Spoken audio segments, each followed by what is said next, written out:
खबरों की शुरुआत करेंगे। बिहार में जारी वोटर अधिकार यात्रा के दौरान विवाद हो गया। अब इसे लेकर राजनीति भी शुरू हो गई है। राहुल गांधी के मंच के पास पीएम मोदी की दिवंगत मां को गाली दी गई। ये अलग बात है कि आरोपी ने माफी भी मांग ली और पुलिस ने उसे गिरफ्तार भी कर लिया, लेकिन विवाद थम नहीं रहा है।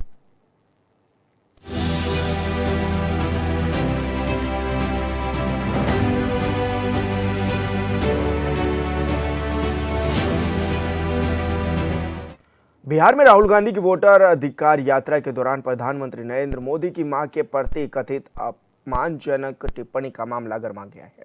बीजेपी ने इस घटना की कड़ी निंदा करते हुए राहुल गांधी पर हमला भी बोला है और पटना में मामला दर्ज भी किया गया है। बीजेपी का आरोप है कि ये यात्रा अपमान और घृणा का फैला रही है। यूपी के सीएम ने भी कड़ी निंदा इसको लेकर की है।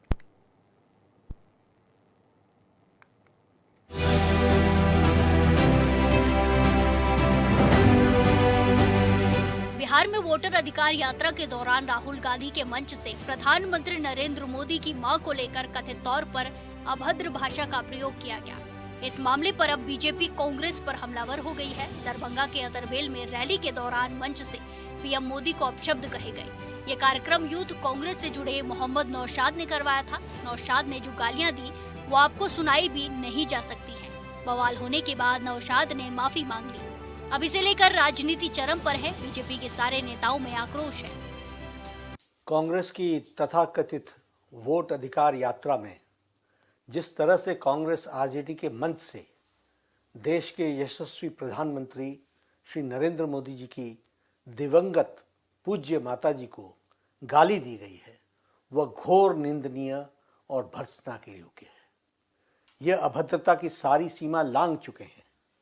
ये दो शहजादे का बिहार की धरती पर बिहार की संस्कृति का तिरस्कार भी इन लोगों ने किया है। कांग्रेस आरजेडी ने ऐसा करके बिहार के सांस्कृतिक विरासत और परंपरा को भी बदनाम किया है। इस कुकृत्य के लिए जितनी भी निंदा की जाए वो कम है। राहुल गांधी और तेजस्वी यादव की तू तड़ाक की भाषा ने राजनीतिक मर्यादा की सीमा को तार तार करके रख दिया है। इन दोनों ने जिस तरह के राजनीतिक भाषणों में भाषाई गरिमा को तिलांजलि देकर अभद्र शब्दों का प्रयोग करना शुरू किया है, इसको देखकर इनकी पार्टी के कार्यकर्ताओं ने, नेताओं ने भी इस तरह की अभद्र शब्दावलियों का प्रयोग करना शुरू किया है।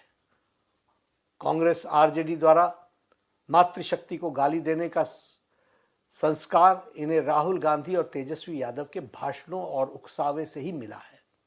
इनके नेताओं ने पहले भी देश के प्रधानमंत्री श्री नरेंद्र मोदी जी को बार बार घोर अपशब्द कहे हैं और इनके माता पिता को लेकर भी अभद्र बातें हमेशा की हैं। बिहार की जनता इस तरह के कुकृत्य को कभी भी बर्दाश्त नहीं करेगी और लोकतांत्रिक तरीके से इसका जवाब देगी। राजनीतिक शुचिता में इस तरह का निष्कृष्ट बयानों की कोई भी जगह नहीं हो सकती है। बीजेपी के राष्ट्रीय अध्यक्ष जेपी नड्डा ने कहा कि कांग्रेस की तथाकथित वोट अधिकार यात्रा में जिस तरह से कांग्रेस आरजेडी के मंच से देश के यशस्वी प्रधानमंत्री की दिवंगत पूज्य माताजी को गाली दी गई, वो घोर निंदनीय है। अभद्रता की सारी सीमा लांघ चुके दोनों शहजादों ने बिहार की धरती पर बिहार की संस्कृति का तिरस्कार किया है। कांग्रेस आरजेडी ने ऐसा करके बिहार की सांस्कृतिक विरासत और परंपरा को भी बदनाम किया है।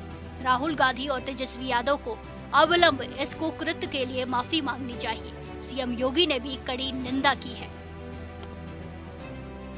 कांग्रेस और आरजेडी के मंच से बिहार के अंदर आदरणीय प्रधानमंत्री श्री नरेंद्र मोदी जी के प्रति जिस प्रकार की अभद्र और अशिष्ट नारे लगाए गए हैं, अत्यंत निंदनीय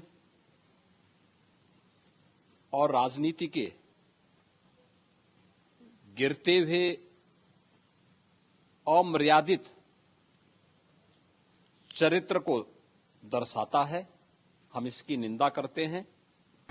यूपी के सीएम योगी आदित्यनाथ ने कहा कि कांग्रेस और आरजेडी के मंच से बिहार के अंदर नरेंद्र मोदी जी के प्रति इस प्रकार के अभद्र और अशिष्ट नारे लगाए गए अत्यंत निंदनीय और राजनीति के गिरते हुए अमर्यादित चरित्र को दर्शाते हैं।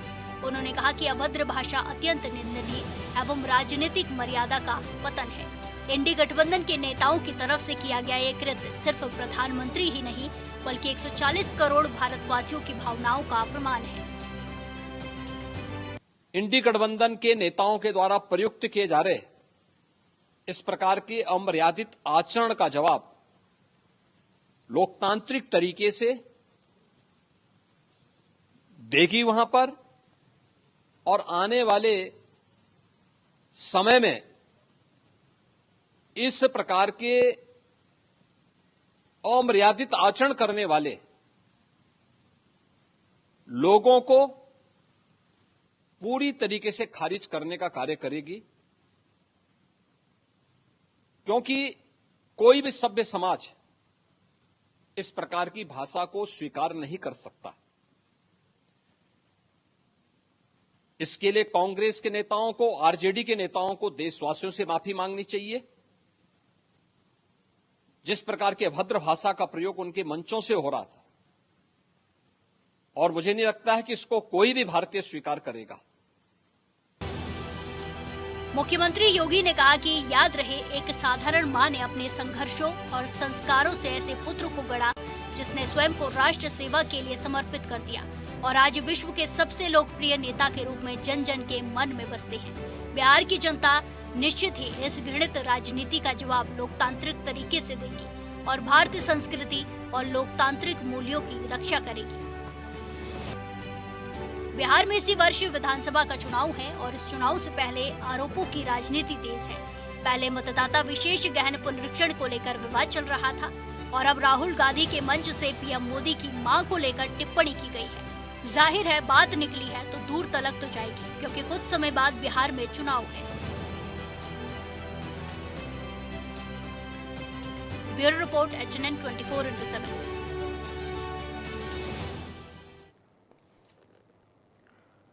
और यूपी के स्टेट हेड पुष्कल श्रीवास्तव हमारे साथ फोन लाइन पर जुड़ गए हैं। पुष्कल, जिस तरह से देखा भी जा रहा है कि लगातार अब आरोपों की राजनीति भी चल रही है और मुख्यमंत्री योगी आदित्यनाथ ने भी इस पर तंज कसा है, किस रूप में अब इस बयान को देखा भी जा रहा है और अब क्या कुछ आगे की रणनीति बनाई जा रही है?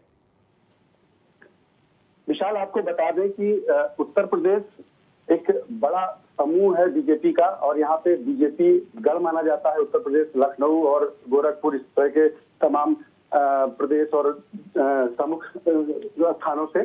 तो यहाँ पे जो कार्यकर्ता हैं उनके अंदर कांग्रेस की इस टिप्पणी पर, क्योंकि बात प्रधानमंत्री के मां के ऊपर उठाई गई है, तो इसलिए लोग काफी ज्यादा आक्रोश में हैं। उस टिप्पणी को ध्यान में रखते हुए कहा जा रहा है कि आप कांग्रेस के जो वरिष्ठ नेता हैं वो सामने आए और इस पर टिप्पणी करें, अपनी संवेदनाओं को व्यक्त करें और इस पर माफी मांगे। जी, लेकिन आक्रोश लोगों में भी नजर आ रहा है, क्योंकि ये कहा जा रहा है कि देश के प्रधानमंत्री मां के लिए इस तरह की अभद्र भाषा का उपयोग करना कहीं तक भी सही नहीं है। सबसे बड़ी बात यह है कि राहुल गांधी और तेजस्वी यादव ने जो इस मंच को प्लान किया था, और आपको बता दें कि SIR मुद्दे को लेके वोट अधिकार की यात्रा निकाली गई और उस सारे मुद्दों को उन्होंने आगे बढ़ाया, और बढ़ाने के बाद जो एक समूह इकट्ठा किया, उनका मेन मोटिव यही था कि वो जनता के बीच में आए और बिहार के चुनाव को एक मुद्दा बनाकर, मोटिव बनाकर बीजेपी की साथ कहीं ना कहीं धूमिल करें, उसको कहीं ना कहीं अपने अंजाम से, अपनी कार्यशैली से उसको कहीं ना कहीं फ्रंट में लाकर खड़ा करें। जिसपे और कोई मुद्दा ना मिल पाया तो उन्होंने एक जो व्यक्ति बीजेपी के टिकट के लिए प्रतिभागी था, जिसपे रिजवी उर्फ राजा के नाम पे, जिसने इन सारी टिप्पणियों पर गाली गलौज की और मोदी, प्रधानमंत्री नरेंद्र मोदी के ऊपर, मां के ऊपर टिप्पणियां की, उनको एक हिडन पिक्चर के अंतर्गत लाकर उनको आगे प्रेजेंट करके और आगे पूरे मुद्दे पर प्रोत्साहित करके एक पिक्चर क्रिएट की गई। जी, लेकिन क्या राजनीति का स्तर इतना गिर गया है पुष्कल कि जो स्वर्गीय हो चुके हैं उनको भी गाली गलौज की जा रही है? देखिए, राजनीति कहा जाता है कि हमारी पुरानी कहावत है कि युद्ध और राजनीति के मैदान में सब माफ है। तो इस चीज को हम कहीं ना कहीं जोड़ते हैं, आंकते हैं, और राजनीति में हर चीज की एक विश्लेषणात्मक शैली होती है। उस शैली को कैसे लोग प्रेजेंट करते हैं, कैसे उसकी व्याख्या करते हैं, ये कहना, उस पर टिप्पणी करना थोड़ा सा अनैतिक होगा। लेकिन आपको बता दें कि क्योंकि इस समय प्रेजेंट टाइम में प्रधानमंत्री है, उनके पास और कोई मुद्दा नहीं था चुनावी जीत उसको लेकर, तो एक मुस्लिम कम्युनिटी का व्यक्ति उसको वो क्रिएट करते हैं। क्रिएट करने के बाद जो व्यक्ति है रिजवी उर्फ रजा, वो एक जैसा कि सूत्रों से पता चल रहा है कि वो कार जीप ड्राइवर था, और वो आके उसको क्रिएट किया जाता है और आके उन पर टिप्पणी करता है, जिसका राजनीति से दूर दूर तक कोई लेना देना नहीं होता। एक पूरा समाज, पूरा सिस्टम ये कह रहा है कि बनाई हुई पिक्चर है, क्रिएट की गई पिक्चर है, इसके पीछे राजनीतिक हलचलें हैं, राजनीतिक षड्यंत्र हैं। लेकिन उस पर जो है सबसे अहम बात यह है कि प्रधानमंत्री की मां को सामने लाया गया, उस पर उनके ऊपर टिप्पणी की जो अब स्वर्गवासी हो चुकी है, तो ये कहीं ना कहीं अनैतिक है। कहीं ना कहीं विपक्ष भी इस चीज को इस पर बोलने से कतरा रहा है। बिल्कुल पुष्कर जी, आप जुड़े रहिए हमारे साथ। दुजेंद्र त्रिपाठी जी भी हमारे साथ जुड़ गए हैं, प्रवक्ता हैं कांग्रेस से। दुजेंद्र जी, बहुत स्वागत है आपका चैनल में। ये जिस तरह से बयानबाजी की जा रही है, आप इसको किस रूप में देख रहे हैं, और क्यों नहीं समझाते हैं कि अगर इस तरह के बयानबाजी होती हैं तो क्या पार्टी इसका निर्णय नहीं ले पा रही है, या फिर इस पर रोक नहीं लगा पा रही है इस तरह के बयानों पर? हम आपकी बातों को दो हिस्सों में लेते हैं जी। एक तो पार्टी हमारी ऐसे किसी भी बात का समर्थन नहीं करती है जो किसी भी व्यक्ति की मां को या उस व्यक्ति को गाली दे। ये तो प्रधानमंत्री हैं, तो ये ऐसे भी निंदनीय है, अशोभनीय है, और ऐसे लोगों के खिलाफ कार्रवाई होनी चाहिए जो पुलिस कर भी रही है। लेकिन देखिए, दूसरी तरफ आपको ये भी देखना चाहिए कि हमारे देश को क्या परोसा जा रहा है। और मैं बात कर रहा हूं तो प्रधानमंत्री मोदी जी की बात कर रहा हूं। जब उन्होंने राज्यसभा को लेकर के सोनिया जी के ऊपर जिस तरह की टिप्पणी की, जिस अभद्र भाषा की टिप्पणी की, उन्हीं के पार्टी के अनुराग ठाकुर ने जिस तरह से दिल्ली में नारे लगवाए कि गोली मारो डॉट डॉट डॉट, तो ये सब सारी चीजें जो सत्ता में बैठे हुए लोग समाज को दे रहे हैं, परोस रहे हैं, वही सारे लोग सीखते हैं। इसका मतलब ये नहीं कि हम ऐसी किसी बात का समर्थन करते हैं, ऐसे लोगों की निंदा नहीं, बल्कि हम ऐसे लोगों के खिलाफ कार्रवाई की मांग करते हैं। लेकिन ये स्वच्छता राजनीति में होनी चाहिए। जहां तक उसकी प्रतिक्रिया के स्वरूप में है, आपने देखा होगा कि किस तरह से बीजेपी के लोगों ने हमारे पटना कांग्रेस कार्यालय सदाकत आश्रम, जहां से स्वतंत्रता आंदोलन की शुरुआत हुई थी, वहां पर लोगों ने किस तरह का मिसबिहेव किया है, किस तरह से आक्रमण किए हैं, तोड़फोड़ किया है। क्या इसकी निंदा बीजेपी के नेता लोग करेंगे? क्या अमित शाह जी करेंगे? या मोदी जी करेंगे? क्या उनके राष्ट्रीय अध्यक्ष उन लोगों के खिलाफ कार्रवाई करेंगे? अरे हमारी मंच से जो भी बात हुई है, वहां पर हमारा कोई नेता नहीं था। वो कौन से व्यक्ति थे? हमारे कोई पदाधिकारी नहीं थे, ये सबको मालूम है। फिर किसी आदमी ने इस तरह की बात कह दी तो हम कांग्रेस ने अपने आप को खुद अलग कर लिया और उनकी घनघोर, मतलब उनकी निंदा नहीं, बल्कि हमने उस मांग की कि उनके ऐसे लोगों के खिलाफ कार्रवाई होनी चाहिए। लेकिन जो बड़े नेता हैं, क्या वो उसका संज्ञान भी ले रहे हैं इन बातों का, या फिर ठीक है क्या करके आगे बढ़ जा रहे हैं?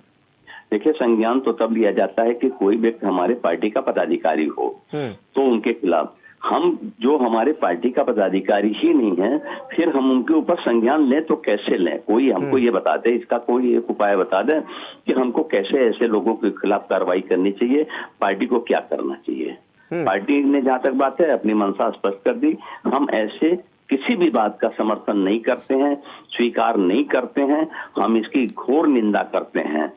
अब इससे ज्यादा बढ़ करके अगर कोई कुछ कहता है तो उनको खुद तब ये देखना चाहिए, सोचना चाहिए कि वो क्या अपने पार्टी के कार्यकर्ता या उनके नेता जो हैं जिस तरह की भाषा का प्रयोग करते हैं, क्या वो उचित है? कभी भी उन्होंने ऐसे किसी भी भाषा का खंडन नहीं किया है, भर्त्सना नहीं की है, निंदा नहीं की है, जो लोकतंत्र के लिए बहुत ही बुरी चीज है। हम सबकी जिम्मेदारी ये बनती है, राजनीति में जितने भी लोग हैं, स्वच्छता हमारी जिम्मेदारी बनती है कि हम समाज को जो दिशा निर्देश देते हैं, समाज हमारी तरफ देखता है। जी बिल्कुल दुजेंद्र जी, आप हमारे साथ जुड़े, बहुत शुक्रिया आपका। और हमारे साथ लाल कृष्ण जी भी जुड़ गए हैं, बीजेपी प्रवक्ता हैं।